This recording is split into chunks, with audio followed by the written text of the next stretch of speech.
Hello everyone, let's continue our series of sentences. And today's first sentence is तो सध्या घरी नाहीये. तुम्हाला एखाद्याला सांगायचंय की तो सध्या घरी नाहीये, तेव्हा बोला he is not at home right now. He is not at home right now. He is not at home right now. तो सध्या घरी नाहीये. तो घरी आहे. He is at home.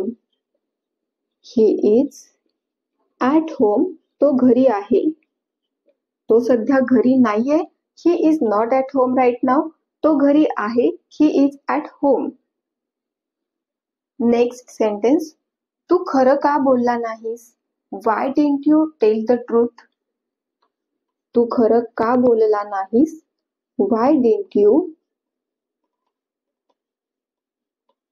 tell the truth? Tell the truth. Why didn't you tell the truth? तू खरं का बोलला नाहीस? Then next, तिला कमी लेखू नका. एखाद्या गोष्टीला किंवा एखाद्या व्यक्तीला आपण कमी लेखत असेल तर बोलतो की तिला कमी लेखू नका, त्याला कमी लेखू नका किंवा या गोष्टीला कमी लेखू नका. तेव्हा काय बोलतो आपण? कमी लेखण्यासाठी वर्ड आहे अंडर एस्टिमेट. तर हे सेंटेन्स कसं होणार आहे बघा. तिला कमी लेखू नका. Don't under estimate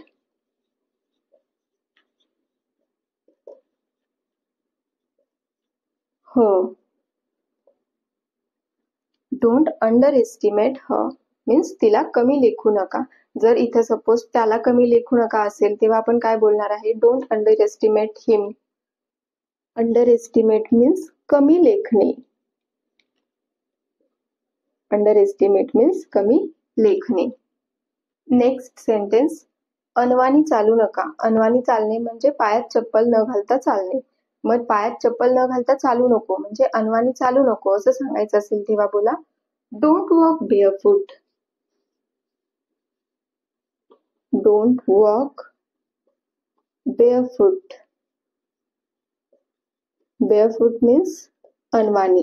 don't walk barefoot अनवाणी चालू नको. काळजी करू नको, मी कोणालाही सांगणार नाही. Don't worry.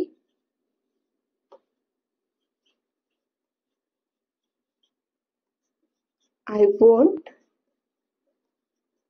tell anyone. काळजी करू नको, मी कोणालाही सांगणार नाही. Don't worry, I won't tell anyone. Won't हे काय आहे? विल नॉट चे संक्षिप्त रूप आहे. आपण असंही बोलू शकतो don't worry I will not tell anyone किंवा असंही बोलू शकतो don't worry I won't tell anyone.